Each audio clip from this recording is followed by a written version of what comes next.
Assalamualaikum warahmatullahi wabarakatuh. Sobat Misteri Sunyi Mencekam. Edisi cerita misteri kali ini dikirim oleh Aisyah Kanaya Achar.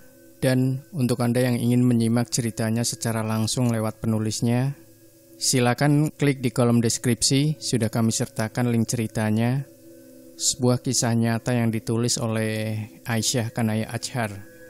Nah, untuk cerita yang dikirim dari Aisyah Kanaya Achar kali ini diberi judul Tumbal Gadis Perawan.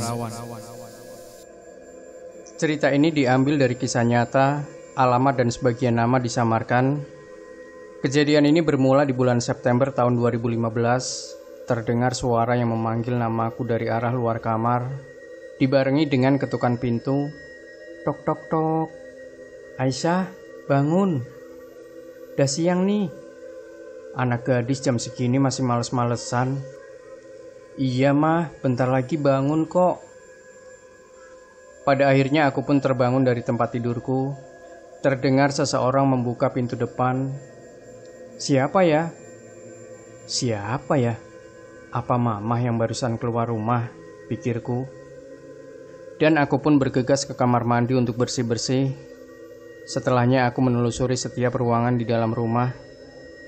Kok sepi? Batinku berucap. Aku tidak melihat siapapun di dalam rumah pada kemana, dan aku melihat kertas kecil yang tersemat di pintu lemari es yang bertuliskan, Mama sama Bapak ke kebun cengkehnya Pak Samsul, mau bantu panen, jangan lupa masak untuk makan siang kami. Setelah aku mengetahui keberadaan mereka, aku sedikit merasa lega. Aku bergegas pergi ke warung untuk membeli sayuran buat aku masak hari ini. Tak disengaja di tengah perjalanan aku menyimak obrolan ibu-ibu yang lagi pada nongkrong sambil mengasuh anak-anak mereka. Yang terdengar selintas tentang anak hilang. Masa hilang lagi sih, gumamku. Sesampainya aku di depan warung, obrolan yang sama yang terdengar oleh telingaku dan mulut bapak-bapak tentang anak hilang. Dan aku tidak terlalu menghiraukannya. Yang aku pikirkan untuk saat ini adalah masak dan mengantarkan ke kebun. Assalamualaikum Bu Wati. Waalaikumsalam. Iya Neng Aisyah, mau beli apa? Seperti biasa saja ya Bu. Iya, tunggu bentar. Serentak aku dikagetkan dengan kedatangan si Adit. Dor, jajan mulu.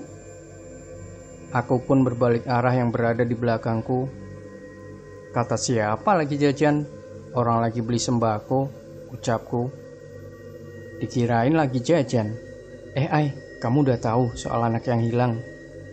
Enggak, jawabku singkat. Makanya jangan diem di rumah mulu.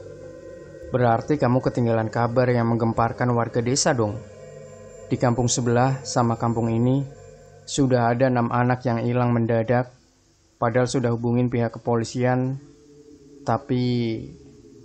Dan si Adi tidak melanjutkan ucapannya, seakan ada sesuatu yang dia sembunyikan.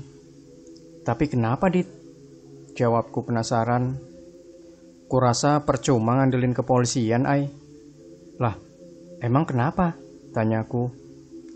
Kurasa ini soal hal mistis, Ai. Demit maksudmu, Dit? Ya, siapa lagi? Coba kamu pikirkan, 6 orang anak hilang selama 6 minggu, di hari yang sama dan waktu yang sama pula. Kalau boleh aku tahu, di hari apa mereka menghilang, Dit? Di hari Kamis sore, sekitar waktu surup. Serentak obrolan kami berhenti dikarenakan kedatangan Bu Wati. Ini Neng Aisyah, pesanannya. Oh iya Bu, berapa semuanya? Masih sama kok Neng. Ini Bu, makasih ya Bu. Assalamualaikum. Waalaikumsalam. Ai, di rumahmu ada siapa? Nggak ada. Emang mau apa? Tak kira ada bapakmu, Ai. Si Adit malah nyengir. Aku punya keinginan, Ai. Gimana kalau kita berdua selidiki saja? Siapa tahu anak yang hilang bisa ketemu. Ogah, males. Udah sana. Nanti kamu terlambat ke sekolah. Kena jewer tuh daun telinga baru nyaho. Duh, bolos aja gimana, Ai? Nggak apa kali ya kalau bolos sekolah. Bodoh amat. Ucapku singkat. Ya udah, aku berangkat dulu. Nanti kita bahas lagi soal pencarian anak hilang itu. Andai aja kamu juga masih melanjutkan sekolah, Ai. Pasti sekarang kamu jadi adik kelasku. Terdengar jelas gumaman Adit. Aku hanya bisa tersenyum geli, dan dia pun berlalu pergi. Bukan aku gak mau melanjutkan sekolah, Dit. Tapi kondisi dan situasi yang tidak memungkinkan untukku. Singkat cerita, setibanya aku di perkebunan cengkeh, hawa mencekam aku rasakan di tempat ini. Seperti ada sesuatu, tapi apa? Aku mencoba melihat sekeliling perkebunan cengkeh. Tidak ada yang aneh, pikirku. Tapi tunggu, apa itu? Seperti ada seseorang di balik pepohonan yang sedang menatap ke arahku berada, sembari melambaikan tangan yang putih pucat, tapi yang terlihat cuma kepala dan wajahnya saja. Seketika sosok itu pergi, dan pada akhirnya aku pun membiarkannya saja. Aku pergi menghampiri bapak dan mama yang lagi beristirahat. Setibanya di hadapan mereka, mama tersenyum manis sambil berucap, "Nah, anak gadis mama nyampe juga. Masak apa, sayang?" "Seperti biasa, mah. Sini makan bareng sama mama dan bapak." "Enggak, mah. Aisyah udah makan kok." "Bener nih, nggak pakai bohong," selidik mama. "Iya, mah. Aku sudah makan duluan tadi, sambil icip-icip juga." "Oh ya, kebun cengkeh ini milik siapa, kalau boleh aku tahu?" Seketika mereka terdiam dan menghela napas panjang. Kurasa pertanyaanku mengganggu aktivitas makan siang mereka deh. Nyesel jadinya bertanya. "Nanti bapak akan ceritakan, tapi nggak di sini," ucap bapak menengahi. "Sekarang kamu cepat pulang dan jangan keluyuran di dekat perkebunan ini," pinta bapak. "Lah, emang kenapa, Pak? Kan di sini ramai banyak warga. Lagian Aisyah nggak ada teman di rumah. Nggak asik sendirian di rumah." "Pulang ya sayang, kita bahas nanti saja setelah kami pulang ke rumah," pesan mama. "Ya sudah, aku pulang dulu ya, Mah. Hati-hati di jalannya, langsung ke rumah." "Iya, Mah." Bergegas aku kembali pulang. Di persimpangan jalan tak sengaja aku menubruk seseorang, karena aku berjalan sembari melihat sekeliling perkebunan, mencari sosok yang tadi sampai aku gak fokus dengan langkahku sendiri. "Duh, maaf, aku gak sengaja," sesalku. "Oh, bukan kamu yang seharusnya meminta maaf, tapi aku yang kurang berhati-hati saat berjalan tadi." Dan aku memperhatikan orang yang berada di hadapanku ini. Dia sedang menatap diriku dengan tatapan, entahlah, tatapan matanya sedang menelisik diriku dari atas sampai ke bawah. Siapa dia? Kalau dilihat penampilannya, cowok ini sudah dewasa, sekitaran 20 tahun ke atas. Dan dia hanya tersenyum melihat diriku yang mematung memperhatikan dirinya. "Perkenalkan, namaku Iqbal." Sembari menjulurkan tangannya, "Namamu siapa?" tanyanya kepadaku yang masih mematung. "Aisyah," jawabku singkat. Nama yang cantik secantik orangnya. "Maaf kak, aku harus pulang," pintaku. "Apa boleh aku mengantarmu pulang?" "Nggak usah. Permisi kak." Dan aku pun berjalan setengah berlari. Tak disengaja pandanganku ke arah samping kanan yang terdapat rumah si pemilik kebun. Rumahnya bagus, tapi aku gak suka dengan auranya, suram. Aku berdiri cukup lama menatap rumah itu, sampai tak terasa cowok yang tadi sudah berada di hadapanku. "Serius amat liatnya," tegurnya. "Gimana kalau aku undang kamu untuk mampir dulu?" "Ah, enggak kak, terima kasih. Permisi." Sembari menundukkan kepala karena nahan malu. Aku pun kembali melanjutkan perjalananku yang terhenti tadi, dan ada suara yang memanggil namaku dari sebelah kananku. "Ai, tungguin." Ternyata dia Adit yang baru pulang sekolah. "Aku lihat kamu lagi asik ngobrol sama cowok itu." "Siapa dia?" "Akrab banget," ledeknya. "Oh, dia Iqbal. Dia pendatang di kampung ini." "Jangan bilang kalau rumah yang di sana rumahnya dia." "Lah, emang rumah dia. timpalku. Dari mana kamu tahu, Ai? Barusan dia pengen aku mampir ke rumahnya. Aku agak sedikit aneh dengan aura rumah itu, Dit, yang begitu suram. Aku merasa rumah itu terasa apa? Mulai deh. Pasti soal hal mistis kan maksudmu, timpal Adit. Ya, soal apa lagi atuh? Udah, kita balik dulu, Ai. Cuaca hari ini begitu panas. Nanti kamu demam lagi. Aku melihat Adit yang sedang menatap ke arah cowok yang bernama Iqbal itu. Ternyata cowok itu masih berdiri di situ, Ai. Aku melihat dia yang sedang memperhatikan kita berdua. Kenapa dia ya, Dit? Taulah, Ai. Kurasa kamu jangan terlalu dekat sama cowok gak jelas kayak dia. Aku khawatir kalau dia punya niat jahat terhadapmu. Kok kamu punya pikiran ke situ sih, Dit? Aku bisa merasakan tatapannya terhadap dirimu, Ai. Oh gitu. Gimana pelajaranmu di sekolah? Itu daun telinga aman kan? Aku mencoba mengalihkan pembicaraan. Dasar sengklek lo, Ai. Kalau ini daun telinga sampai kena jewer sama Pak Rusli, jangan harap aku ketemu denganmu. Lah, kenapa? Mau ditaruh di mana ini muka? Makanya jangan telat mulu. Biar tuh muka tetap pada tempatnya, gak di bawah kaki. Sembari aku meledek si Adit. Ai, kalau diizinkan, apa boleh aku cubit gemes pipimu itu? Dan aku melihat ekspresi muka si Adit seakan bersiap untuk melakukan cubitan mematikan. Serentak aku berlari dengan tergesa-gesa menghindari cubitan yang mematikan dari si Adit. Sampai beberapa kali tersandung, aku mendengar relak tawa dari si Adit yang merasa puas telah mengerjai aku yang kepayahan menghindari dirinya.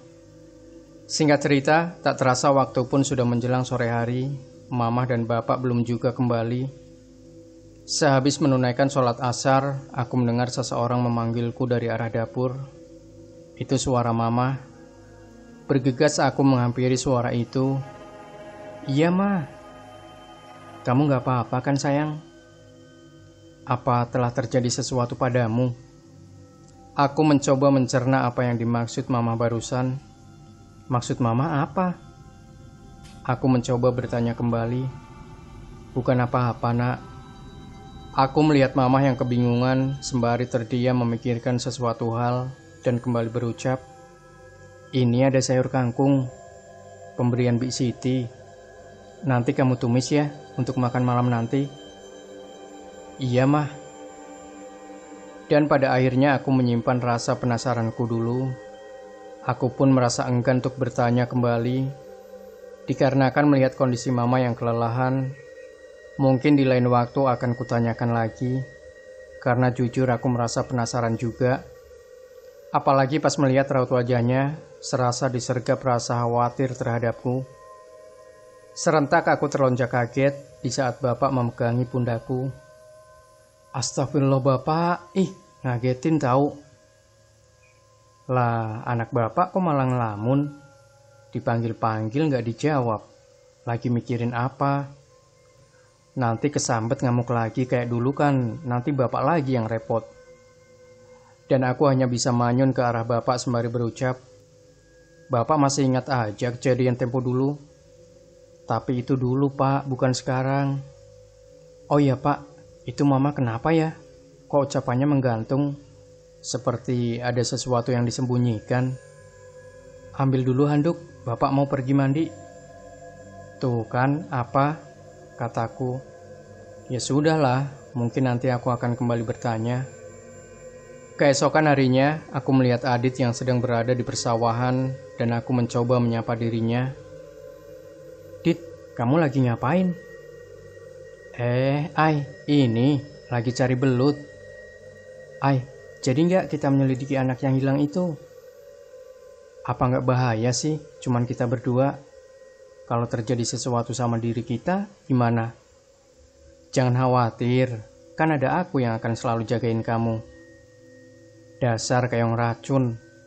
Giliran lihat demit, mampret duluan lah ujung-ujungnya. Aku ditinggal lagi sendirian. Gerutuku kesal. Jadi keingat pas dulu kita pulang ngaji, yang mengharuskan melewati samping kuburan. kita berdua dicegat sama penampakan Teteh Kunti. Katanya mau melindungi, malah kabur duluan. Malas jadinya kalau ingat waktu itu. Dan aku melihat ke arah si Adit yang lagi cengengesan memperhatikan barisan gigi putihnya sembari nantawa. Kampret, kapan kita akan menyelidiki anak-anak yang hilang itu? Tanyaku kesal. Gimana kalau malam ini aku jemput ke rumahmu, Ai? Maksudmu malam nanti? Kalau mama sama bapak tahu aku keluar rumah, bisa-bisa kena omel plus kena jewer tanpa ampun. Oga ah. Ya kan cuma sebentar, Ai. Mana ada sebentar. Udah gitu kita nggak tahu juga mau cari informasinya kemana. Malam pula nyarinya. Emang kita mau kemana sih, Dit? Gini aja, kalau kita berdua sudah siap aja gimana? Untuk sekarang aku masih khawatir denganmu, Ai. Apa nggak sebaiknya kita cari tahu di sore hari saja, Dit? Semisal kan cari alamat rumah anak yang hilang itu. Gimana? Boleh juga idemu, Ai. Tumben lo pinter. Idih ngeledek, timpalku. Yaudah, besok aku libur sekolah. Gimana? Besok saja. Oke, aku setuju.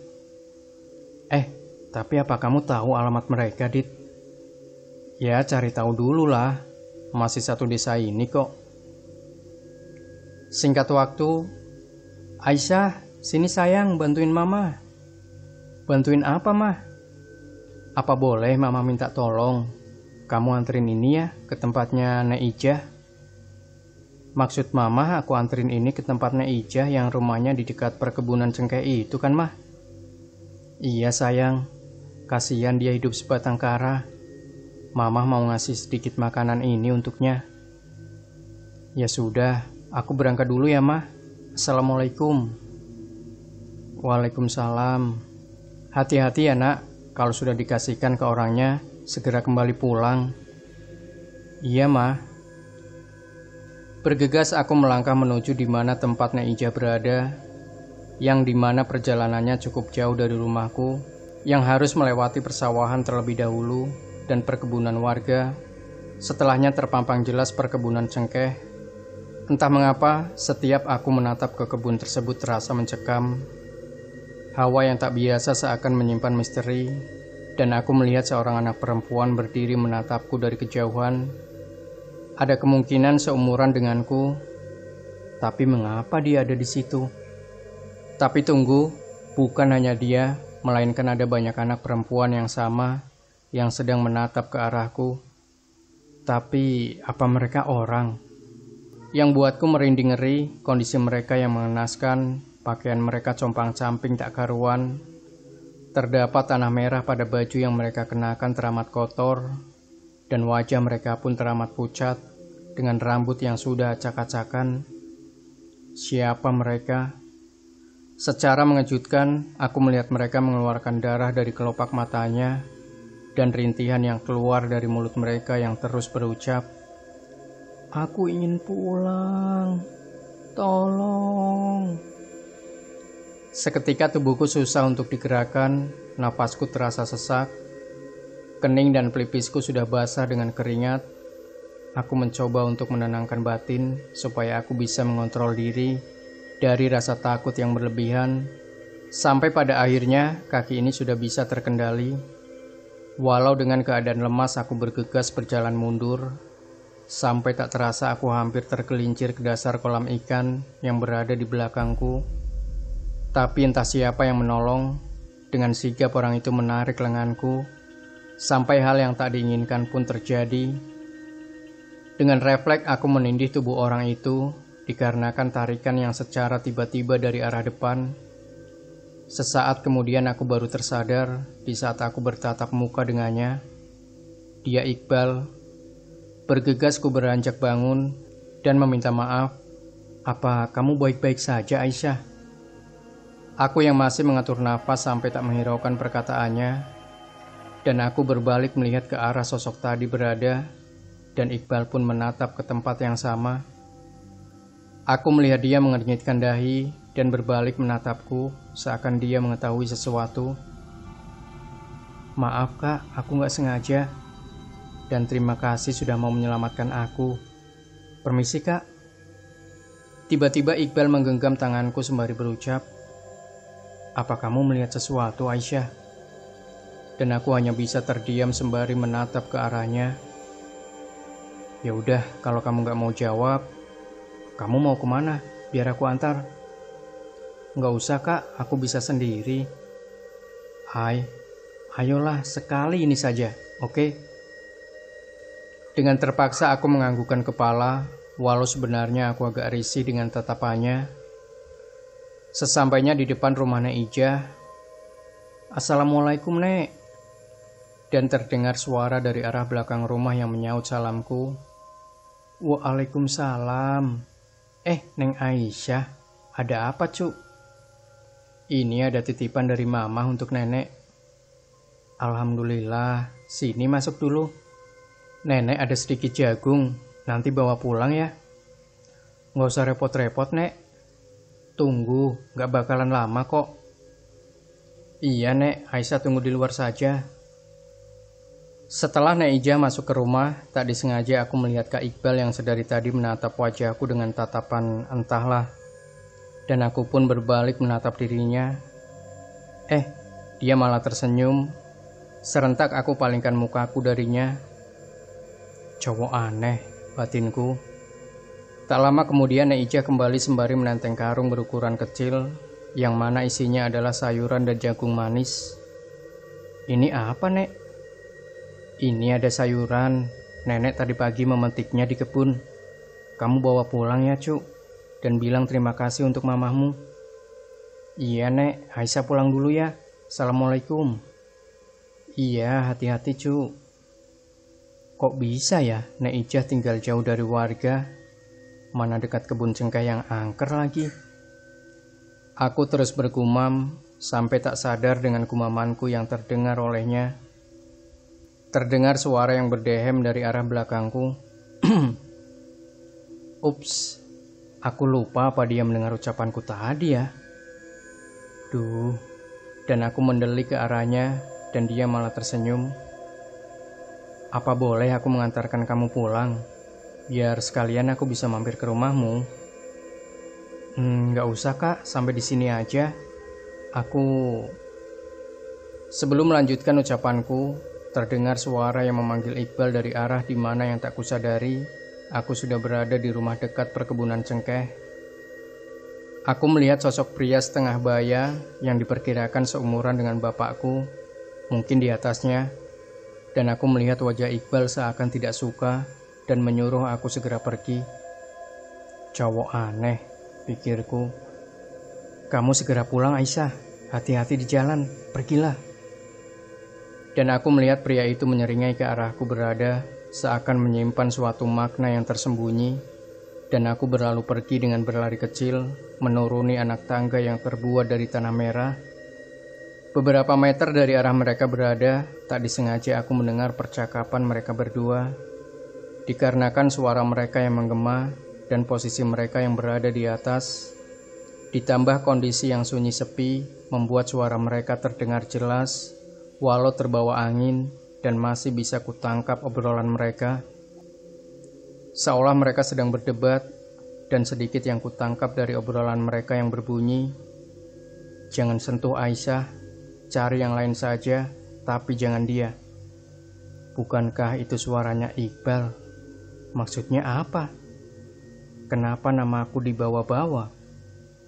Setibanya aku di depan rumah, aku melihat Adit yang sedang menungguku. "Lama banget sih, Ai," keluhnya. "Iya, maaf. Jadi nggak kita ke rumah mereka?" "Jadilah, bentar ya. Aku mau nyimpan dulu karung ini." "Cepetan, Ai. Takut kesorean soalnya." "Iya, bawel."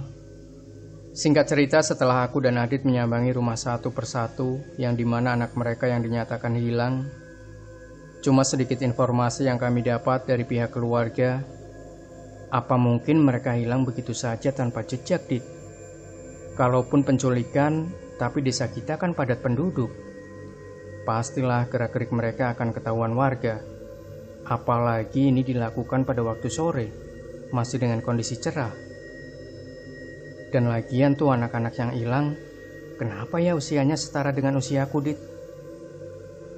Mana aku tahu. Aku curiga pada satu rumah, Ai. Rumah siapa yang kamu maksud, Dit? Rumah yang berdiri kokoh di dekat kebun cengkeh. Lagian aku heran sama tuh rumah. Cuman sendiri saja di sana. Setauku itu rumah sudah lama kosong, ditinggal mati sama pemilik sebelumnya. Tanpa seorang pun yang tahu apa penyebab kematian mereka. Dan aku menatap ke arah Adit, seakan aku gak percaya dengan apa yang barusan Adit katakan. Kenapa gak percaya? Kedua orang tuamu tahu kejadian itu, Ai. Masa sih? Apa ini alasannya kenapa aku harus menjauhi perkebunan itu ya? Tapi mama sama bapak belum mau bercerita. Apa aku cari tahu aja ya dari Adit? Pikirku. Apa boleh aku mengetahui dengan apa yang telah terjadi di rumah itu, Dit? Pintaku. Mau tahu apa mau tahu banget nih ceritanya? Yaelah, Dit, aku serius mau tahu. Oke. Pada saat kejadian itu, usiaku baru 10 tahun. Ada cerita yang menewaskan satu keluarga. Mereka mati mengenaskan di dalam rumah itu, tanpa seorang pun yang mengetahui kematian satu keluarga itu. Terungkapnya kasus kematian mereka dikarenakan ada satu orang warga yang melewati di depan rumah itu. Karena tercium bau yang teramat busuk, dan saking penasarannya, warga itu mencoba memasuki ke dalam rumah tersebut. Walau dengan hati was-was dan penuh keraguan, rasa penasaran mengalahkan rasa takut yang semenjak tadi menikam hati dan pikirannya. Setibanya di depan teras, bau itu semakin pekat. Bau busuk bangkai yang teramat sangat menyengat. Ditambah pintu depan rumah tak tertutup. Warga itu pun mencoba menguatkan batinnya untuk mengecek ke dalam rumah yang teramat sepi. Setibanya di ruang tamu, warga itu terlonjak kaget dan berlari secepat yang dia bisa. Walau seringkali dia tersandung akar pepohonan. Warga itu terus berlari sembari teriak. Sesampainya di kerumunan warga yang lagi pada kumpul di pos ronda, seorang warga itu terkulai lemas, yang baru aku ketahui kalau namanya Kang Aan. An, kenapa kamu? Tolong, tolong. Hanya kata itu yang terucap dari mulut Kang Aan. Sesaat kemudian, setelah kondisi Kang Aan membaik dan lebih tenang, baru dia bercerita dengan apa yang telah terjadi. Ada mayat. Hah? Mayat? Mayat siapa? Kang Aan, jangan bercanda. Sumpah, di rumah yang dekat dengan perkebunan cengkeh, mereka mati semua. Jasadnya telah membusuk. Sudah mengeluarkan cairan kental dan sudah dikerumuni belatung. Jasad itu sudah tak terbentuk lagi. Sembari bergidik ngeri. Amit-amit. Pemuda yang berada di pos ronda kebingungan dengan penjelasan Kang Aan. Gimana nih, Yan? Cep? Din, apa nggak sebaiknya kita lapor ke Pak RT untuk memastikan apa yang telah terjadi? Dan salah satu pemuda yang bernama Caca berucap, gimana baiknya saja? Ya udah yuk. Tapi ini beneran Kang Aan teh nggak berbohong. Pemuda yang bernama Udin bertanya kembali. Iya, Akang nggak bohong, sumpah. Pada akhirnya, ketiga pemuda dan Kang Aan bergegas menuju ke rumahnya Pak RT untuk melaporkan penemuan mayat di dalam rumah yang berada di perkebunan cengkeh. Sesampainya mereka di depan rumahnya Pak RT dan berucap salam. Assalamualaikum, Pak RT. Mereka terus memanggil, tapi tidak ada jawaban. Lah, Pak RT-nya kemana ya? Kok rumahnya sepi? Entahlah. Terus kita harus gimana nih? Ya dicari dulu atuh Pak RT-nya. Tak lama kemudian ada yang menyauti dari dalam rumah. Iya, ada apa? Lah, tuh ada orang. Maaf, mengganggu Bu, Pak RT-nya ada. Oh, si bapak lagi ke kebun, emang ada apa? Dan mereka pun saling menatap muka. Gimana kalau kalian berdua cari Pak RT ke kebunnya? Kita nungguin di sini. Lah, Ibu tanya kok nggak dijawab. Ada apa cari bapak? Anu bu, saya nggak bisa jelasin. Tunggu Pak RT pulang dulu. Ya sudah, ibu mau lanjut masak dulu. Iya bu, silakan. Gimana ya kalau warga semua sampai tahu kabar ini? Pasti bakalan rame. Udah pasti, Cep. Tapi yang aku heran, siapa yang bunuh mereka? Atau jangan-jangan mereka bunuh diri? Kamu jangan berburuk sangka dulu. Kita lihat saja nanti apa yang telah terjadi di keluarganya Pak Sarip. Coba deh lo pikir, Din. Sebelum Ecep melanjutkan obrolannya, Pak RT sudah berada di depan rumah dengan nafas yang mendera. Siapa yang pertama kali lihat mayat keluarga Pak Sarip? Serentak mereka bertiga menunjuk ke arah Kang Aan. Iya, saya Pak. Kebetulan saya mau ngecek kolam ikan yang dekat perkebunan.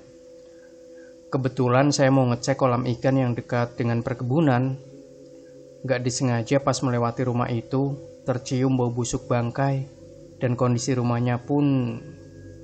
Seketika Kang Aan tidak melanjutkan perkataannya.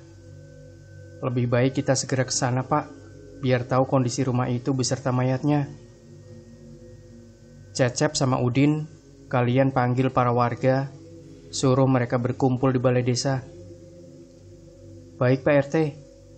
Dan kamu An, ada apa Pak? Kamu pergi ke tempat Pak Lurah, biar kita semua menuju ke rumah Pak Sarip. Aku mau salin baju dulu. Baik Pak, saya berangkat sekarang. Singkat cerita, setelah perundingan para warga dan menyetujui untuk bergegas berangkat ke kediaman keluarga Pak Sarip, setibanya di pelataran rumahnya Pak Sarip, warga yang mencium bau busuk berlarian tunggang langgang saking tak kuat menahan rasa mual. Sebagian warga yang masih bertahan dari rasa mual memutuskan untuk memasuki ke dalam rumah karena diburu rasa penasaran ingin melihat apa yang sebenarnya telah terjadi. Setibanya di dalam ruangan yang dimana terdapat mayat yang terbaring dengan kondisi mengenaskan, dan para warga melihat mayat tidak hanya satu, melainkan ada 5 mayat yang terbaring kaku. Tak lain dan tak bukan semua keluarga dari Pak Sarip, istri dan ketiga anaknya. Warga yang melihatnya teramat syok dan tak habis pikir apa yang menimpa mereka semua. Seseorang memanggil ketua RT. Ini bagaimana Pak RT? Apa yang kami harus lakukan? Apa nggak lebih baik kita lapor pihak berwajib Pak? Bagaimana Pak Lurah? Dan Pak Lurah seakan susah untuk berkata karena menahan rasa mual semenjak memasuki ruangan tersebut. Pak Lurah hanya menganggukkan kepala yang berarti setuju saja. Terus setelah itu apa yang terjadi, Dit? Yang aku dengar setelah dilaporkan ke pihak kepolisian, kasusnya ditutup, soalnya nggak nemu titik terang. Emang itu mayat sudah berapa hari dari semenjak kematiannya? Kurang lebihnya aku nggak tahu, tapi kata warga, ada kemungkinan sudah seminggu sampai mayat mereka ditemukan. Gimana kalau kita selidiki rumah itu, Menyelidiki rumah itu? Buat apa, Dit? Ya siapa tahu kita dapat sesuatu seperti informasi gitu. Gimana, mau ikut nggak? Nanti malam kita ke rumah itu. Wah gila lo ya, malam-malam kita melewati kebun cengkeh lalu menyelidiki rumah itu. Ogah. Kenapa? Takut? Idih ngeledek. Yang penakut itu kamu, nanti aku yang repot lagi. Sumpah aku penasaran. Coba kamu pikirkan, Dah tahu itu rumah bekas korban pembantaian, tapi mereka dengan santai menempati rumah itu tanpa rasa takut. Itu urusan mereka, Dit. Pokoknya aku jemput lo nanti malam. Aku balik dulu. Keong racun, malah pergi lagi. Setibanya aku di depan rumah, terdengar obrolan seseorang yang berada di dalam rumah. Kurasa ada tamu, tapi siapa? Dan aku melihat 2 pasang sepatu yang bermerek. Sepatu siapa? pikirku. Aku lebih memilih duduk di teras rumah yang kebetulan ada bangku panjang untuk aku duduki, sembari menunggu orang yang di dalam berlalu pergi. Samar-samar terdengar perbincangan di antara mereka yang membuat aku melongo. Kenapa namaku dibawa-bawa? Sebenarnya mereka lagi ngobrolin apa ya? Secara perlahan aku mendekat ke arah pintu, berniat untuk menguping, dan aku mendengar seseorang berbicara. Saya kemari berniat melamar anak Pak Hanapi untuk saya jadikan istri. Seketika aku membekap mulutku supaya tidak bersuara, dan aku mendengar Mamah berbicara dan berusaha menjelaskan. Mohon maaf Pak, kami selaku orang tua Aisyah tidak bisa menerima pinangan dari Pak Samsul karena anak kami masih terlalu dini untuk membina rumah tangga. Jadi sekali lagi kami minta maaf. Aku rasa anak kalian sudah cukup umur untuk aku pinang. Timpal Pak Samsul yang tidak terima. Seharusnya kalian merasa bangga karena anak kalian mau aku pinang menjadi istri tuan tanah dengan perkebunan cengkeh yang luas. Aku menyimak obrolan mereka yang semakin sengit. Kurasa Pak Samsul tidak terima karena pinangannya ditolak sama keluargaku. Maaf sekali lagi Pak, Aisyah masih belum mengerti untuk membina rumah tangga.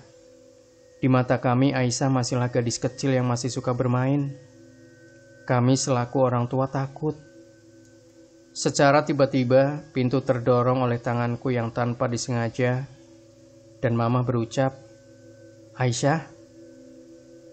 Aku hanya terdiam terpaku tanpa berbicara karena ketakutan kalau aku sedari tadi menguping obrolan mereka. Aisyah putri Bapak Hanapi, ucap Pak Samsul. Sini, duduk dekat dengan Om. Aku mendelik tidak suka dikarenakan pancaran aura dari dirinya yang membawa hal negatif. Dan sesuatu yang dibawa bersamanya, sesosok yang sangat mengerikan terlihat olehku, walau sedikit berkabut. Serentak Adi datang sembari menenteng kantong plastik berwarna bening yang berisikan jambu air. Dia berucap, Maaf Om, Aisyah calon tunanganku. Kami sudah dijodohkan sejak masih kecil. Cuman kami lagi nunggu proses dewasa dulu. Benar kan Bimang? Dan aku melihat Mama sama Bapak yang terdiam tak bersuara. Aku rasa Adit juga mendengar obrolan mereka, tapi aku gak menyadari dengan kedatangan dirinya. Aku gak memperdulikan perkataan si Adit yang ngawur. Aku tahu dia lagi bikin karangan supaya orang yang di depanku bergegas pergi. Dengan hati dongkol, pada akhirnya orang yang berada di hadapanku itu bangkit dari tempat duduknya dan menatap tajam ke arah Adit berada. Si Adit menimpali dengan senyuman ke arah pria itu. Pada akhirnya dia pun berlalu pergi dan aku melihat ke arah Mama dan Bapak. Mereka malahan tersenyum mendengarkan perkataan si Adit dan berucap, Adit, ada-ada aja. Awas, kamu dalam bahaya. Bapak menatap tajam ke arah si Adit seolah mengancam. Si Adit menimpali, kan bercanda Mang, gak serius. Kalau direstui juga, aku sangat bersyukur, sembari cengengesan. Masih sekolah, Dit, kamu harus giat belajar. Jangan bucin melulu, timpal Mama. Iya, Bi, kan Adit mah cuman kepingin orang itu lekas pergi saja. Ay, ngerujak yuk, aku udah bawa jambu air nih. Ayo. Dit, wah untung kamu tepat waktu. Kalau enggak apa Ay. Lagian gak sadar sama umur. Sudah tua masih aja mau sama bibit muda. Dengan refleks aku mencubit pinggangnya sampai dia meringis kesakitan. Ay, ampun dah. Gila anakmu Bi. Udah, kalian berdua main sana di belakang rumah. Bawa tuh bumbunya. Bukankah mau ngerujak? Tapi ingat jangan terlalu jauh, ucap Mama. Iya Bi, timpal Adit. Setibanya di halaman belakang rumah yang terdapat bangku di bawah pohon mangga yang rimbun, daunnya membuat suhu menjadi sejuk. dan Adit melanjutkan perkataannya. Ai, jadi nggak nanti malam? Kalau ketahuan bapak gimana? Nanti bisa marah, Dit. Kamu merasa aneh nggak, Dit, sama om tadi? Kurasa dia kesel sama kamu. Pas tadi aku melihat tatapannya, seakan mau membunuhmu, Dit. Masa? Lagian nggak tahu diri tuh aki-aki.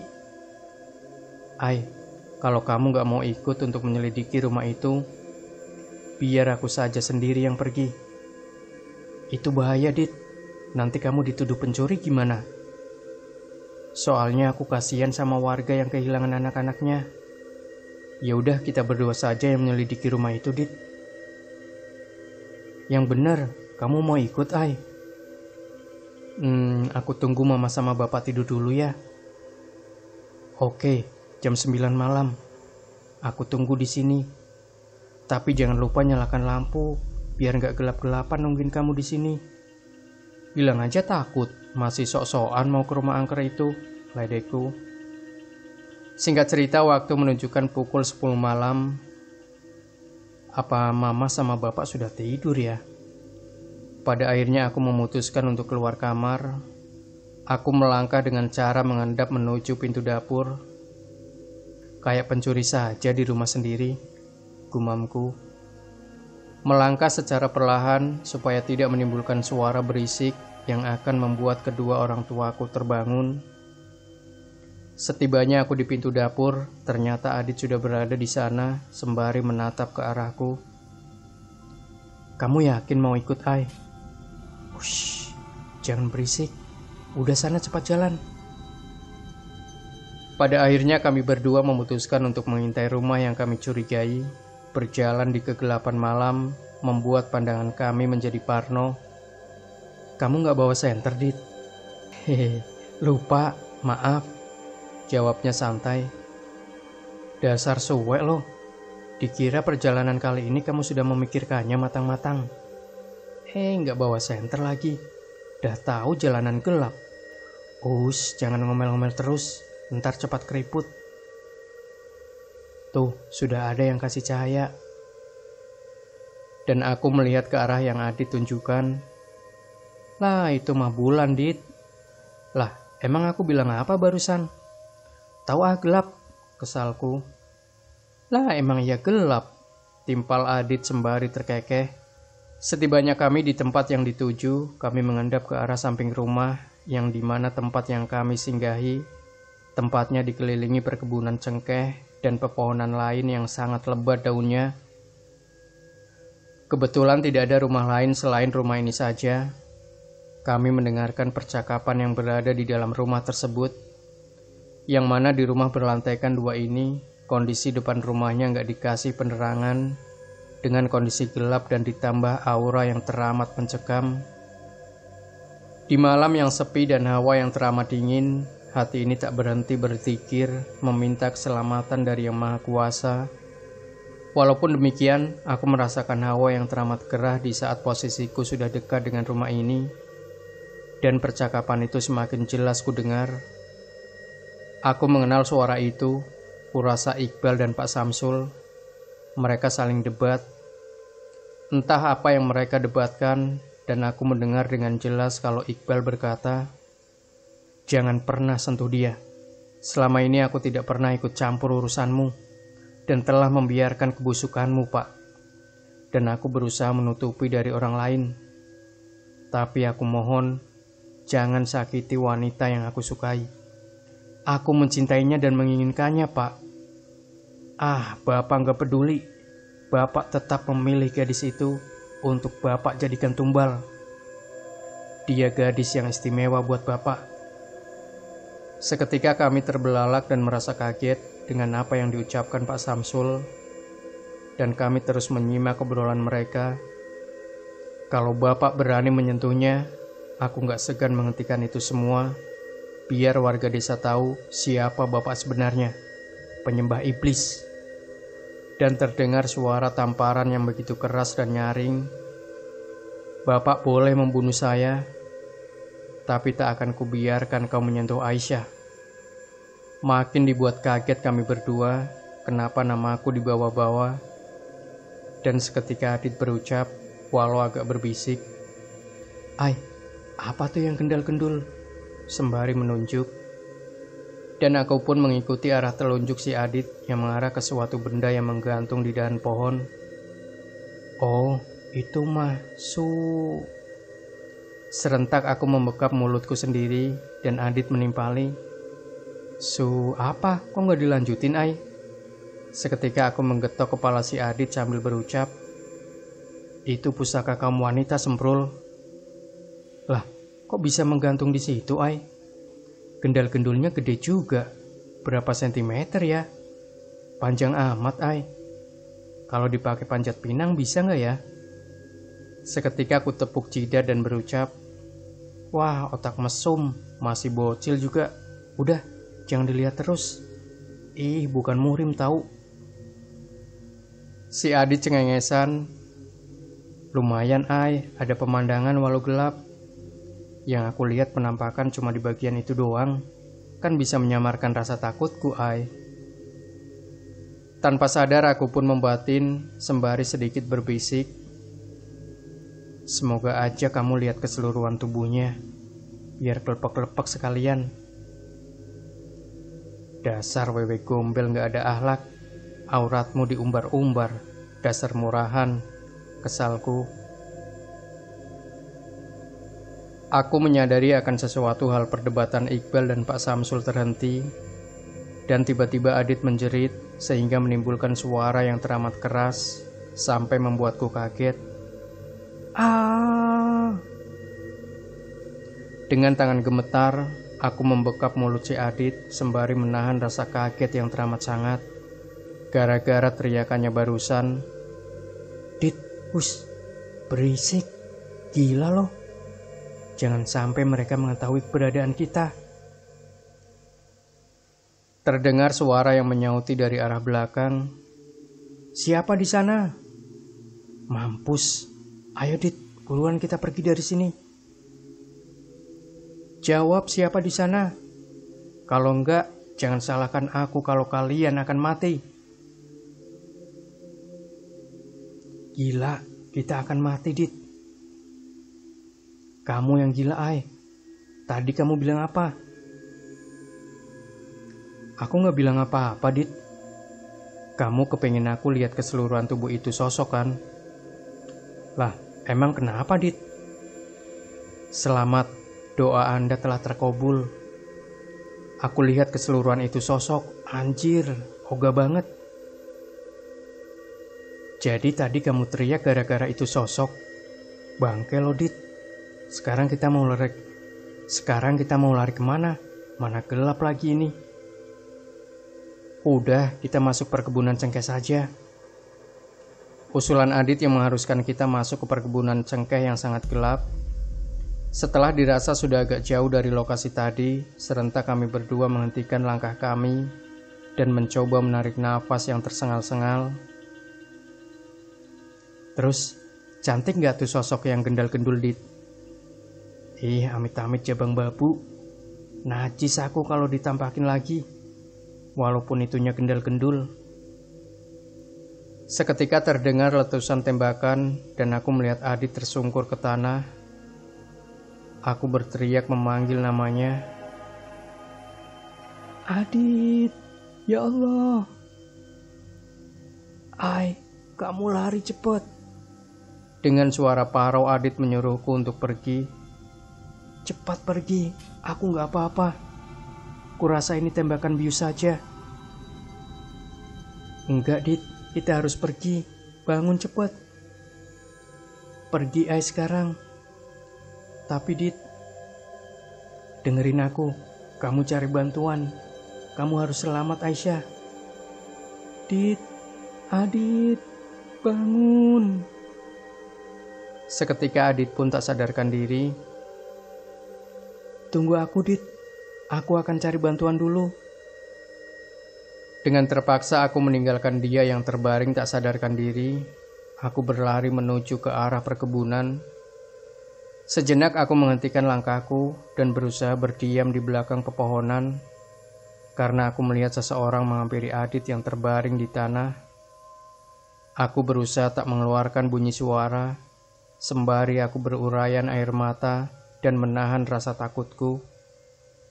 Dan aku melihat Adit dibopong oleh Pak Samsul. Entah mau dibawa kemana. Tunggu aku, Dit. Aku akan kembali membawa warga untuk menolong kamu, ucap batinku. Sembari aku menghapus air mata yang tak mau berhenti membasahi pipi ini. Aku mulai bangkit dari persembunyianku. Tapi sebelum itu, aku ditampakkan dengan sosok yang tadi kata si Adit kendal-kendul. Jarak aku dengan sosok itu teramat dekat, mungkin jaraknya 1 meter. Ternyata benar katamu, Dit. Mukanya amit-amit jabang babu. Dan aku mengajak curhat tuh sosok, biar diantara kita tidak ada kecanggungan. Walau dengan nada suara yang pales dan menahan rasa gemetar di sekujur tubuh, tapi aku tetap berusaha mengajak ngobrol sosok tersebut. Hai Nek, maaf. Itu kalau bisa auratmu ditutup, biar kelihatan cantik, Nek. Lah, itu si nenek malah ngetawain. Kenapa tertawa? Emang ada yang lucu ya? Sembari aku berjalan mundur dan bergetar seluruh badanku. Mau pergi kemana, cantik? Ikut nenek yuk. Enggak, Nek, aku masih waras kok. Aku melihat wajah yang sangat hancur, mata yang besar, mulut yang lebar, kulit yang menggelambir dengan rambut gimbalnya. Udah kayak badut Ancol aja, Nek, rupamu itu. Kayaknya nenek lebih serem deh. Sembari aku cengengesan, dan pada akhirnya aku pun berlari seedan-edannya, menerobos semak belukar, dan aku terperosok ke lubang misterius. Sepertinya lubang ini sengaja dibuat. Aku gak bisa melihat dengan jelas dikarenakan gelap yang teramat sangat. Aku berusaha untuk bangkit dan mencoba untuk naik. Tapi seketika kakiku ada yang menarik dari arah bawah. Terasa dingin di kulit. Di saat sosok tangan itu menarik kakiku, dan aku pun berbalik untuk sekedar melihat siapa yang menarik kakiku. Serentak jantungku seakan tak berdetak lagi dengan apa yang aku lihat. Dia sosok gadis yang seumuran denganku yang pernah aku lihat di perkebunan ini. Sosok yang sangat mengenaskan, dengan muka pucat dan mata hitam semua. Mulut yang tak henti-hentinya mengeluarkan darah berwarna hitam pekat. Secara tiba-tiba, wajah sosok itu sejajar dengan wajahku, dekat dan semakin mendekat. Dan tiba-tiba aku berada di suatu tempat. Aku di mana? Tempat apa ini? Aku yang masih melihat sekeliling merasa keheranan. Sebenarnya aku berada di mana? Apa ini masa lalu sosok gadis itu? Dan benar saja perkiraanku, ini kilas balik sebelum sosok gadis itu mati, dan aku mengikuti gadis itu pergi bersama seorang lelaki, yang aku rasa dia adalah Pak Samsul, walaupun wajahnya agak samar-samar, dan gadis itu pun menurut begitu saja tanpa perlawanan. Mereka pergi menaiki sebuah kendaraan yang sudah terparkir di samping jalan, dan berlalu pergi. Terasa tubuhku ditarik oleh sesuatu yang tak terlihat sampai sempoyongan. Dan secara tiba-tiba, aku berada di depan rumah Pak Samsul lagi. Dan tak lama kemudian, aku melihat kendaraan itu sudah terparkir di depan halaman rumah. Dan mereka pun turun, lalu masuk ke dalam rumah tersebut. Aku mengikutinya. Terlihat Iqbal yang berdiri di tangga, yang sedang memperhatikan mereka berdua, dan dia berlalu pergi. Jadi Iqbal mengetahui ini semua, gumamku. Tapi kenapa dia tidak menolong gadis itu? Kesalku. Dan gadis itu dibawa ke sebuah ruangan, yang dimana ruangan itu adalah sebuah kamar yang sudah dipenuhi sesajen. Aku melihat tatapan gadis itu kosong, seolah dia tidak sadar dengan apa yang akan terjadi. Dan aku pun berpindah tempat lagi, di mana aku melihat Pak Samsul sedang memandikan gadis itu dengan bunga setaman, sembari mulutnya berkomat kamit. Ya Allah, ritual apa ini? Aku merasa gusar. Setelahnya gadis itu pun dibawa ke kamar yang tadi, dan setelah itu Pak Samsul melakukan yang seharusnya tidak dilakukan. Aku ingin pergi dari kamar ini, karena aku gak sanggup untuk melihat semua ini. Tapi seakan ada yang menghalangiku untuk pergi. Dengan terpaksa aku pun melihat semua yang telah terjadi, dan aku merasa mual di saat Pak Samsul menjilati darah yang keluar dari, kemaluan si gadis itu. Seketika aku tersentak kaget, karena bukan Pak Samsul yang aku lihat, melainkan sosok tinggi besar dan berbulu, dengan mata yang besar dan berwarna merah. Terdapat tanduk di kepalanya. Dia sedang asik menjilati darah itu. Setelah sosok itu merasa puas, sosok itu berucap, "Tumbal gadis perawan aku terima." Dan sosok itu berlalu pergi. Kembali aku melihat Pak Samsul yang asli. Dia memakai bajunya kembali dan membawa gadis itu yang kurasa masih hidup. Aku terus mengikutinya sampai pada akhirnya aku melihat Pak Samsul membawa tubuh gadis itu ke arah perkebunan cengkeh yang tak jauh dari rumahnya, lalu melemparkan tubuh gadis yang masih dengan kondisi telanjang tanpa busana ke dalam lubang galian. Terdengar erangan kesakitan dan tangisan dari gadis itu. Aku ingin membantu tapi tak bisa. Aku hanya bisa melihat semua kejadian ini. Setelah Pak Samsul mengubur tubuh yang masih bernyawa itu, dia berlalu pergi. Dan pada akhirnya aku tersadar kembali. Aku melihat sekeliling, ternyata aku terbaring di tanah. Aneh, galian lubang tadi kemana ya? Dan aku melihat banyak tangan yang keluar dari dalam tanah.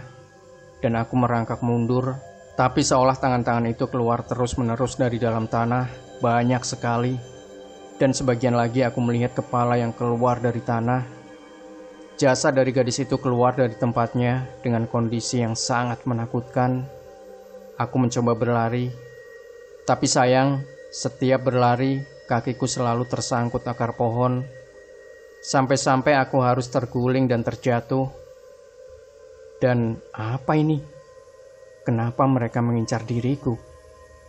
Ya Allah, aku mohon selamatkanlah aku. Dengan rasa panik, aku tak menyadari kalau arah yang aku tuju arah yang salah. Tiba-tiba aku menubruk seseorang yang berada di hadapanku sampai aku terjengkang ke belakang. Dengan rasa kaget, aku dihadapkan dengan kehadiran Pak Samsul yang tersenyum senang. Aku terbelalak dengan apa yang berada di hadapanku. Ini tidaklah benar. Perasaan tadi aku sudah berlari sangat jauh. Ternyata buruanku kembali juga.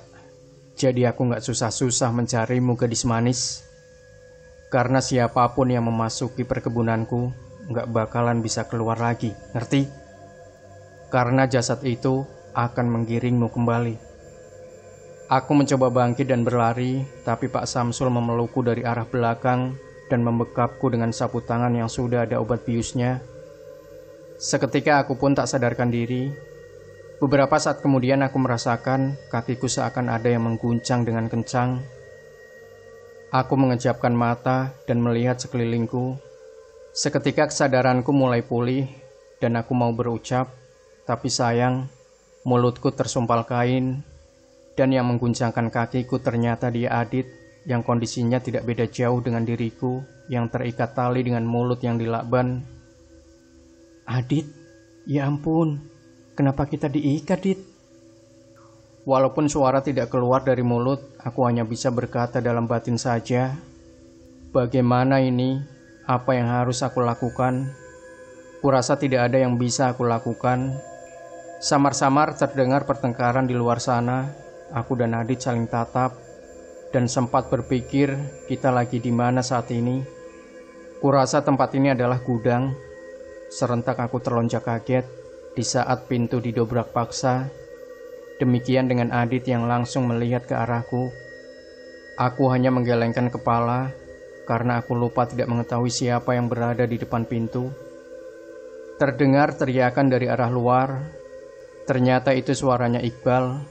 Dia terus mendobrak pintu itu. Sampai pada akhirnya pintu itu pun terbuka. Dan Iqbal pun memasuki ruangan gudang yang dimana aku dan Adit disekap. Aisyah, kamu gak apa-apa kan? Kain yang semenjak tadi menyumpal mulutku dilepaskannya. Iqbal berusaha membuka ikatan pada lengan dan kakiku. Tinggal sedikit lagi ikatan yang mengikat aku terlepas. Secara tiba-tiba, tanpa aku sadari, Pak Samsul sudah berada di belakang Iqbal. Dengan tega dia melukai anak kandungnya sendiri dengan cara memukul di bagian bahu kiri dengan tongkat yang dipegang. Sampai pada akhirnya Iqbal tersungkur ke lantai tak sadarkan diri. Aku pun berteriak memanggil namanya. "Kak Iqbal, bangun Kak." Dan Pak Samsul tertawa puas sembari berucap, "Hahaha, siapapun yang menghalangi niatku, dia akan kusingkirkan, termasuk anakku sendiri." Dan Pak Samsul mendekat ke arahku berada yang masih terikat tali, yang padahal tinggal sedikit lagi terlepas. Sesampainya Pak Samsul di hadapanku, dia melepaskan ikatannya dan menyeret tubuhku keluar gudang. Dan aku melihat Adit yang meronta-ronta. Dia juga tidak bisa berbuat apa-apa. Aku sudah tak berdaya, sembari lenganku ditarik paksa. Aku kembali berbalik melihat kondisi Iqbal yang masih terbaring di lantai. Aku berharap ada keajaiban dari Sang Ilahi. Ya Allah, berikanlah jalan supaya kami terbebas dari belenggu iblis yang berada di hadapanku ini. Setibanya aku di tempat yang dulu aku lihat, di saat seorang gadis dimandikan dengan berbagai bunga, sekarang itu kan terjadi padaku juga. Dengan paksaan aku diguyur berkali-kali dengan kondisi yang teramat dingin di malam itu. Aku berusaha menjerit dan meminta tolong, tapi seakan mulutku terkunci rapat. Tapi tidak dengan hati dan pikiranku yang masih dengan kesadaran penuh.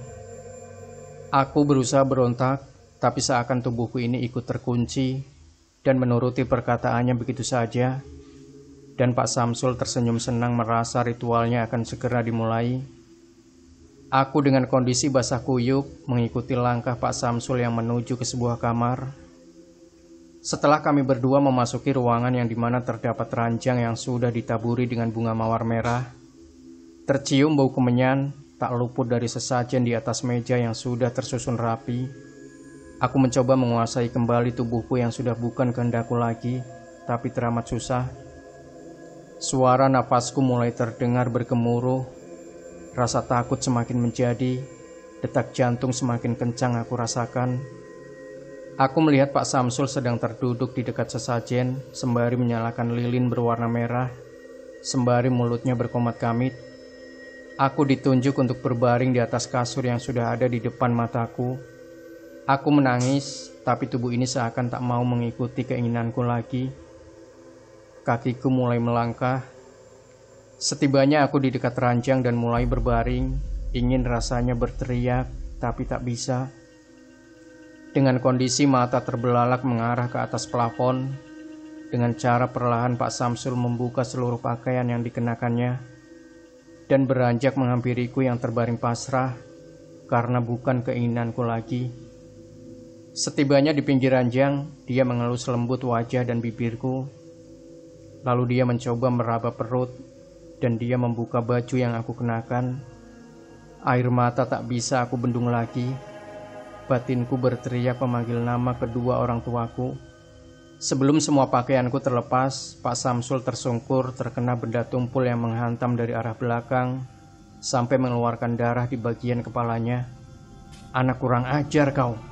Rupanya mau mati juga kau Iqbal. Apa? Kak Iqbal? Alhamdulillah ya Allah, dia baik-baik saja, batinku. Yang seharusnya lekas mati adalah kau, dasar iblis, Iqbal menimpali. Seketika pertikaian mereka tak terindahkan lagi. Mereka saling serang dan baku hantam. Sampai tak sengaja pertikaian mereka menjatuhkan sesajen yang berada di atas meja. Sesajen itu berserakan di atas lantai. Dengan perlahan aku pun bisa menggerakkan tubuhku kembali. Dengan sigap aku menutupi bagian tubuhku yang sedikit terbuka karena ulahnya Pak Samsul. "Aisyah, keluar cepat!" ucap Iqbal. Aku yang masih dengan keadaan lemas, berusaha untuk bangkit dan berlari kecil dengan tergopoh-gopoh menuju ke arah gudang di mana Adit disekap. Sesampainya di dalam gudang, aku tidak melihatnya lagi kemana si Adit. Tiba-tiba rambutku ada yang menjambak dari arah belakang sampai membuatku terjengkang dan terjatuh ke lantai. Rambutku ditarik paksa oleh seseorang yang aku yakini kalau orang itu Pak Samsul. Aku berteriak meminta tolong. Aisyah, Pak, lepasin dia. Iqbal mohon, Pak. Dan aku melihat kondisi Kak Iqbal yang sudah terluka sembari memegangi perut yang sudah mengeluarkan darah. Kak Iqbal, tolongin aku, Kak. Aku kembali dibawa masuk ke dalam kamar ritual dan tubuhku didorong keras sampai aku terbaring kembali di ranjang. Dengan cepat Pak Samsul menindih tubuhku dari arah atas dan kedua tanganku dikunci oleh tangan kekarnya sehingga aku tak bisa bergerak lagi. Dia mencoba menyingkap kain baju yang aku kenakan ke arah atas. Aku dengan sekuat tenaga mencoba meronta, tapi sayang, tenaga seorang gadis yang masih belia tak cukup untuk menyingkirkan tubuh lelaki yang cukup berisi ini. Sebelum Pak Samsul melancarkan aksi bejatnya terhadapku, seekor harimau besar menerkam tubuh Pak Samsul sampai terjatuh dari atas ranjang. Aku yang menyadari siapa yang datang, aku hanya bisa menangis sejadi-jadinya, sembari memeluk tubuhku yang sudah tak karuan, dengan kondisi baju yang sudah robek sana-sini. Harimau itu mengaum sejadi-jadinya. Pak Samsul berlari dengan tubuh setengah polos, dan aku dihampiri oleh Kak Iqbal. Aisyah, maafkan aku. Syukurlah kamu belum diapa-apain. Ayo kita keluar dari rumah ini, karena aku telah membuka tabung gas yang berada di dapur. Seketika aku tersentak kaget. Tabung gas? Dan aku bergegas beranjak, walau badanku terasa sakit semua. Setibanya kami berdua di depan pintu keluar, Kak Iqbal berucap, maafkan aku yang tak bisa menjagamu. Pergilah, aku akan mengakhiri ini semua. Biar bapakku gak bisa menyentuhmu lagi. Apa boleh aku memelukmu Aisyah untuk yang terakhir kalinya? Dan aku hanya terdiam, masih mencerna dengan apa yang diucapkan Kak Iqbal. Serentak dia memelukku dengan begitu erat dan berucap, aku ingin kamu selamat. Karena aku mencintaimu Aisyah. Mataku terbelalak mendengar yang Kak Iqbal katakan. Seketika Kak Iqbal mengecup kening dan menghapus air mataku, dan aku hanya terdiam dengan apa yang sudah menimpaku, seakan kesadaranku terbagi. Aisyah, aku mau minta tolong padamu. Dan aku mulai menatap ke arah matanya, dan Iqbal meneruskan perkataan yang tadi sempat menggantung. Gali semua gundukan tanah yang berada di perkebunan cengkeh, yang terdapat tanda di atas gundukan tersebut. Sebuah batu berwarna merah, disitulah bapakku menguburkan tumbalnya. Apa Kak? Jadi benar yang aku lihat kalau mereka sudah mati? Kak Iqbal hanya mengangguk saja, dan aku melihat Pak Samsul keluar dari sebuah ruangan dengan kondisi mengenaskan. Darah yang bercucuran, tapi dia masih bertahan walau tubuhnya itu sudah terluka cakaran dan terpincang-pincang. Dengan susah payah Pak Samsul melangkah menghampiri kami yang masih termangu dengan kehadirannya. Kurang ajar kau Iqbal. Akan kubunuh kau dan gadis itu. Kalian berdua akan mati di tanganku. Kak, aku takut. Ayo kita pergi dari sini Kak. Pergilah Aisyah. Biar aku yang membawanya masuk kembali ke dalam rumah. Tapi Kak, bukankah kakak bilang di dalam tabung gas telah kakak buka? Biar aku yang menyalakan apinya. Aku harus mengakhiri semua ini. Seharusnya sudah semenjak lama aku lakukan ini, tapi aku tak punya banyak keberanian. Setelah melihatmu Aisyah, aku baru tersadar kalau kamu begitu berarti bagiku. Pergilah Aisyah, selamatkan dirimu. Kak Iqbal, jangan Kak. Kakak harus pergi denganku kembali Kak. Sebelum Pak Samsul keluar dari dalam rumah, Iqbal menendangnya kembali masuk sampai sempoyongan dan terjatuh. Dan Kak Iqbal menutup pintu itu dengan rapat. Sebelum tertutup sempurna, dia tersenyum kepadaku sembari berurayan air mata.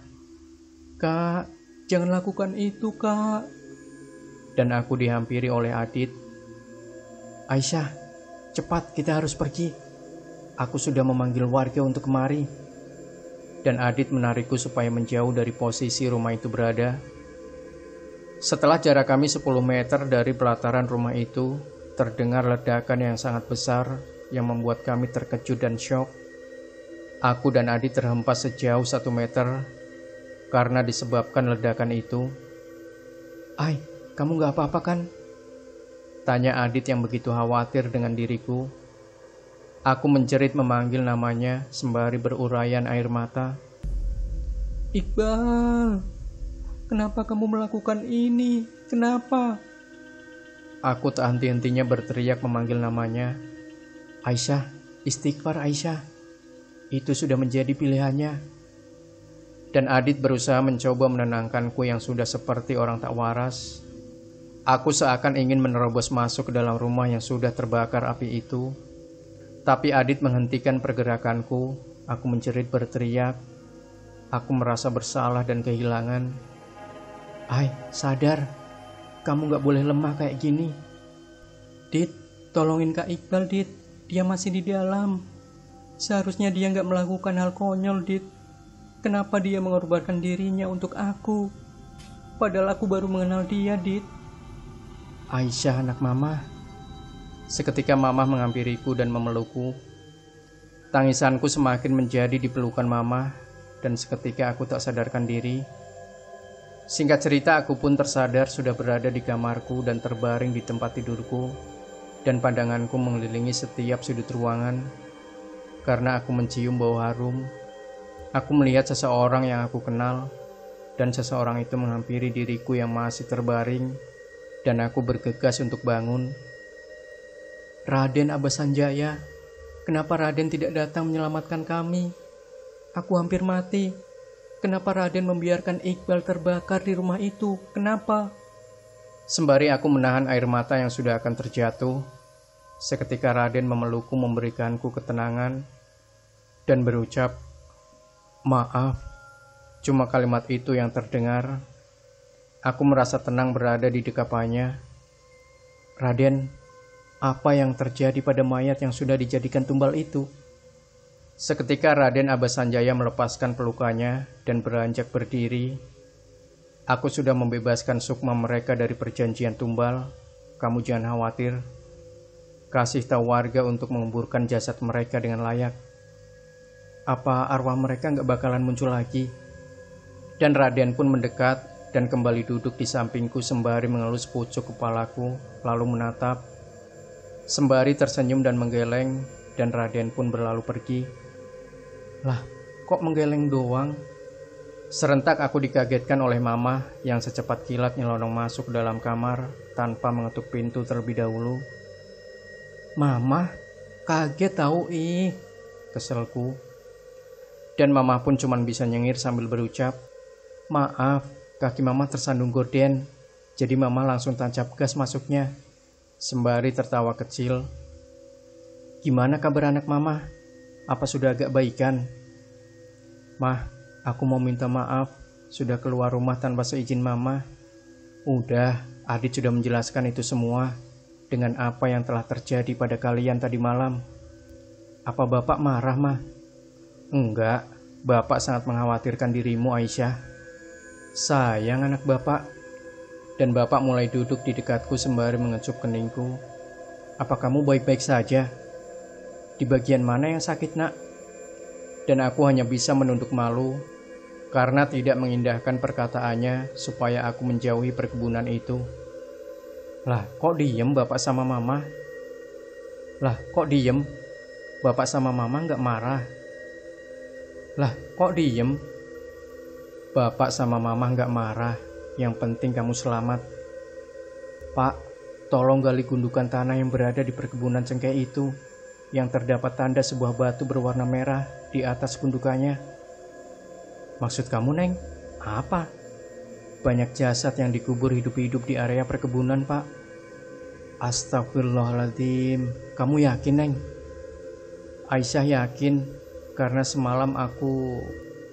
Udah, jangan dilanjutin lagi," ucap mama. "Pak, lebih baik kamu pergi melaporkan kejadian ini ke kepolisian dan suruh para warga untuk membantu semua proses penggalian. Siapa tahu ada salah satu anak dari desa ini yang pernah dinyatakan hilang." "Iya, Mah. Bapak berangkat dulu." dan aku menyandarkan kepalaku di atas bahunya Mama, sembari memeluknya sayang. Terasa damai hati ini berada di pelukan Mama. Serasa waktu jangan cepat berlalu, karena aku masih ingin bersama mamaku tersayang. Aisyah, kamu pergi mandi dulu ya sayang. Badanmu bau, dan makan siang sudah Mama siapkan di atas meja. Kamu makan dulu ya, supaya tubuhmu kembali pulih. Iya, Mah. Singkat waktu beberapa hari kemudian, setelah kejadian naas yang aku alami bersama Adit, aku mendengar kabar kalau jasad para korban sudah ditemukan. Semua ada 34 kantong mayat, yang dimana semua korbannya seorang gadis belia, yang rata-rata seumuran denganku. Bahkan sudah ada yang menjadi tulang belulang di antara jasad-jasad itu. Dan yang paling aku tak menduga, beberapa di antara mayat tersebut ada ke-6 anak gadis yang berasal dari desaku, yang pernah dinyatakan hilang beberapa minggu yang lalu. Sekarang mereka sudah dikubur dengan layak. Semoga para korban dengan keadaan husnul khotimah. Tidak terasa 2 tahun sudah berlalu, di mana usiaku beranjak 16 tahun. Di saat usiaku 15 tahun, Abah Achar telah berpulang. Ditambah sekarang aku mau ditinggal Adit, yang katanya mau pindah rumah ke tempat kelahiran mamahku. Kebetulan rumahnya tidak jauh dari rumahnya Mang Anton. Jangan ngelamun. Mikirin apa sih, Ai? Jadi beneran ya, Dit? Kamu mau pindah rumah? Aku mau lanjut kuliah, Ai. Kepengen jadi orang. Berarti selama ini kamu demit ya, Dit? Sempro lo, Ai. Maksud aku orang yang berguna. Demit-demit. Oh, dikirain teh demit. Wong kamunya ngomong setengah-setengah. Ya berarti aku sendirian. Nggak ada temen lagi atuh. Aku pergi dulu ya, Ai. Apa? Sekarang? Ucapku kaget. Lah iya, makanya aku mampir dulu buat pamitan ke kamu. Jaga diri ya, jangan keluyuran malam lagi. Pasti aku bakalan kangen sama gadis manis yang nyebelin kayak kamu. Secepat kilat Adit mencium pipiku, lalu dia kabur. Aku terdiam kaget sembari memegangi pipiku yang entahlah. Kampret. Awas lo ya kalau ketemu lagi, tak sentil mulutmu itu. Dan aku melihat si Adit hanya tersenyum dan berucap, sentil saja kalau berani. Kalau dipinta baik-baik ngebakalan dikasih. Ya sudah, aku curi saja. Sembari tertawa puas. Bye Aisyah, sampai berjumpa lagi. Sembari melambaikan tangannya ke arahku. Setahun berlalu, aku lebih suka bantu Mama di kebun dan lebih suka diem di rumah tanpa kawan. Rahayu belum kembali dari urusannya. Teman beda alamku itu jarang sekali menemui aku kesepian. Di saat aku sedang kesepian. Jenuh tentu saja. Dan pada suatu ketika, rumah kedatangan Uwa yang dari Sukabumi. Beliau menawarkanku pekerjaan di pabrik sepatu, dan aku pun setuju untuk pergi merantau. Apalagi setelah dapat izin dari kedua orang tuaku. Dan tibalah pada hari di mana aku yang lagi duduk di kursi panjang di pinggir jalan yang sedang menunggu bis jurusan Sukabumi. Di pagi itu, waktu menunjukkan pukul 7 pagi. Aku sengaja berangkat lebih awal biar gak terlalu panas. Aku yang sedang mengenang masa lalu sampai tak sadar kalau sudah ada seseorang yang duduk di samping kananku. Aku pun tersadar setelah suara yang menyapaku berucap, "Jangan terlalu dipikirkan. Tunggu, suara ini..." Seketika aku melirik ke arah suara itu berasal. Aku sangat terkejut dengan siapa yang berada di hadapanku sekarang. Seketika air mataku terjatuh tanpa aku suruh. "Kau? Aku kira kau sudah mati, Kak." Dan dia tersenyum walau kondisinya sangatlah berbeda. "Apa yang terjadi? Kenapa dengan mukamu ini, Kak? Bagaimana kamu selamat dari kebakaran waktu itu? Kak Iqbal, kamu sekarang tinggal di mana?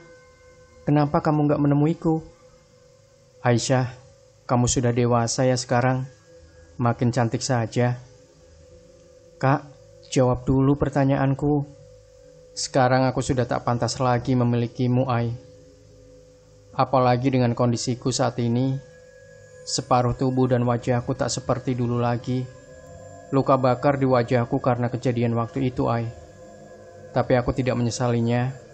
Mungkin ini hukuman untukku. Apa Kak Iqbal mau berbagi cerita padaku dengan apa yang telah terjadi pada keluarga kakak?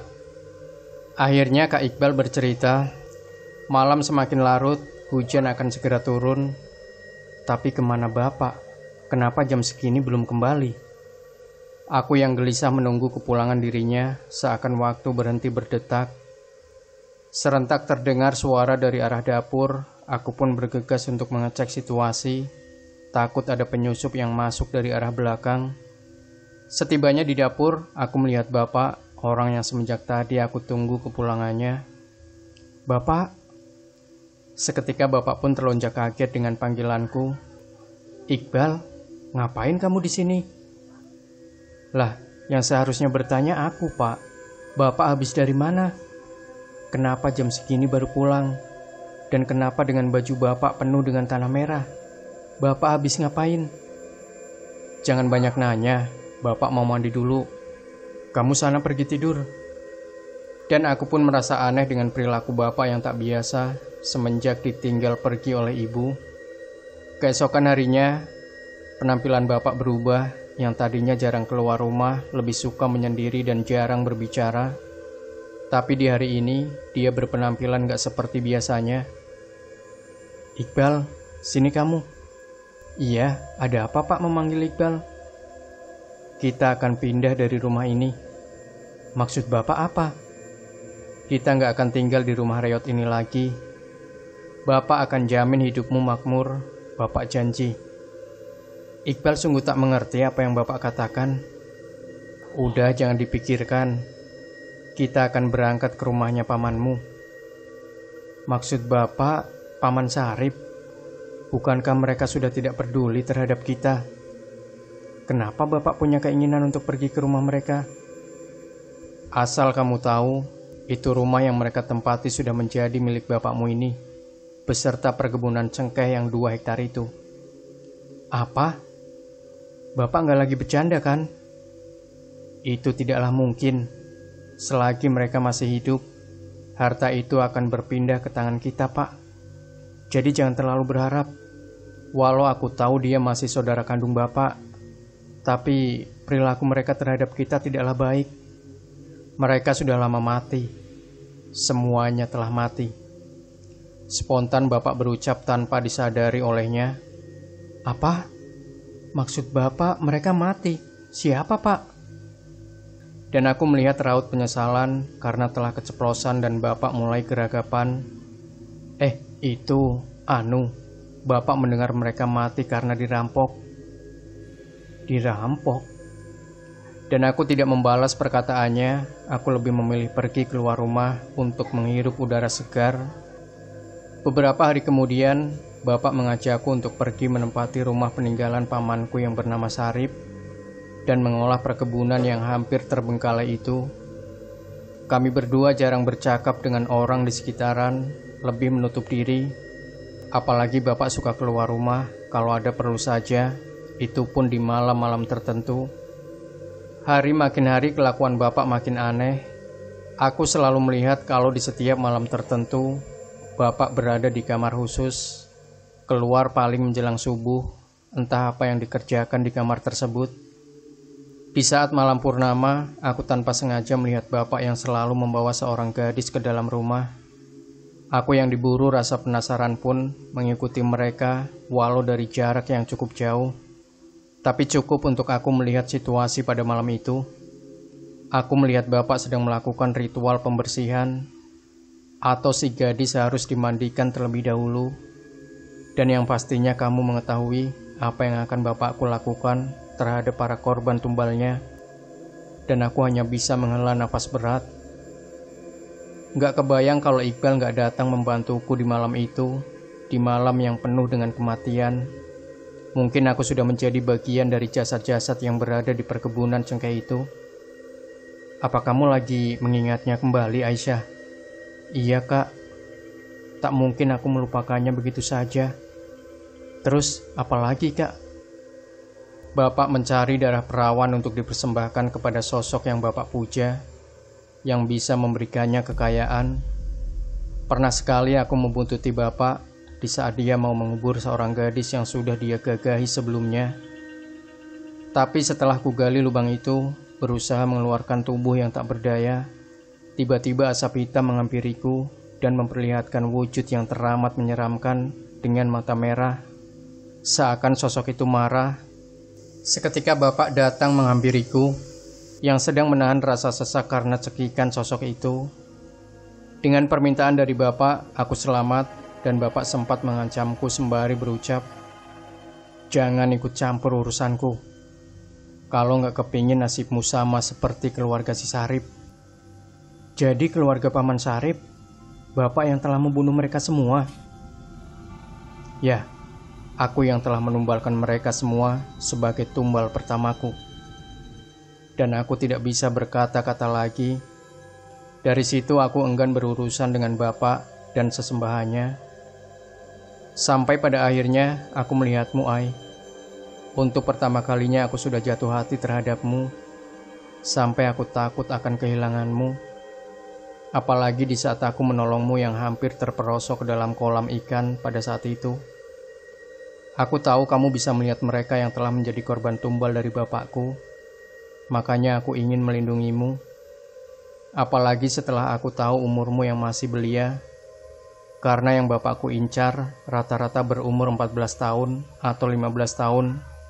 Karena diyakini mereka masih perawan. Terus, apa yang terjadi pada saat rumah itu dilahap api? Dan bagaimana kamu bisa selamat, Kak? Mungkin Allah memberiku kesempatan untuk hidup. Kamu ingat kalau bapakku diterkam oleh sosok harimau? Raden, gumamku. Sudah kukira kamu mengenal sosok itu. Dia pendampingmu kan, Ai? Bagaimana kamu tahu, Kak? Sosok itu yang menyelamatkanku dari kebakaran yang aku buat sendiri. Aku melihat tubuh bapak yang sudah hangus terbakar. Waktu itu aku juga merasakan kalau tubuh dan wajahku sudah penuh dengan luka bakar. Tapi sebelum kesadaranku menghilang, sosok harimau itu membawaku pergi melewati kobaran api. Seakan api tidak bisa menyentuh sosok itu. Sesadarnya aku dari kematian, karena jujur yang aku rasakan pada saat itu seperti sudah mati. Tapi ternyata tidak. Aku menahan rasa sakit yang teramat sangat yang diakibatkan luka bakar yang berada di wajah dan separuh tubuhku. Aku dirawat di sebuah rumah gubuk di sebuah hutan yang disebut hutan larangan. Dan aku dirawat oleh Nyai Anjar. Pada akhirnya aku mengetahui kalau tempat itu tempat di mana kamu dilahirkan dulu. Di saat perang santet itu terjadi yang diakibatkan dari pamanmu kan? Pasti mereka banyak cerita ya kepadamu, Kak? Enggak, cuman aku yang meminta walaupun tidak semua yang mereka ceritakan. Terus tujuanmu sekarang kemana, Kak? Kalau boleh jujur, aku sudah nggak punya tujuan, Ai. Karena aku tahu aku tidak pantas untuk kamu lagi. Aku berguru kepada sosok yang telah merawatku, dan aku lebih memilih berpindah alam saja. Di dunia ini apa yang aku harapkan sudah tidak ada tempat tujuan untuk aku. Apalagi dengan kondisi fisikku yang sudah tak utuh lagi. Tapi Kak, itu tidaklah benar. Kamu masih ada harapan untuk masa depanmu nanti. Tidak, Aisyah. Ini sudah jadi keputusanku, aku harus pergi. Berbahagialah dengan orang yang nantinya bakal menjadi pendampingmu. Dan jangan lupakan aku ya. Karena kamu wanita yang akan selalu menempati hatiku, Aisyah. Dan aku melihat Kak Iqbal tersenyum dan berlalu pergi. Dan baru aku menyadari kalau yang hadir bersamaku barusan adalah jiwanya. Jadi dia... Aku hanya terdiam termangu untuk beberapa saat, sampai terdengar suara dari arah belakangku. Dia belum berpindah alam, Aisyah. Serentak aku pun berbalik dan berucap, "Raden, terus apa?" Tubuhnya masih di dalam gubuk. Aku memberikan dia kesempatan untuk menemuimu. Jadi selama ini Raden sudah menyelamatkannya. kenapa nggak memberitahu aku? Aku tidak bisa bercerita dikarenakan ada suatu alasan, Aisyah. Jaga dirimu dengan baik di perantauan. Ingat, jaga adab dan selalu berserah diri kepada Sang Maha Pemberi Hidup, Allah Subhanahu wa Ta'ala. Demikian Sobat Misteri Sunyi Mencekam. Jangan lupa berikan komentar Anda, like, share video ini, subscribe channel Sunyi Mencekam, dan kembali nantikan cerita-cerita misteri terbaru dari kami. Wassalamualaikum warahmatullahi wabarakatuh.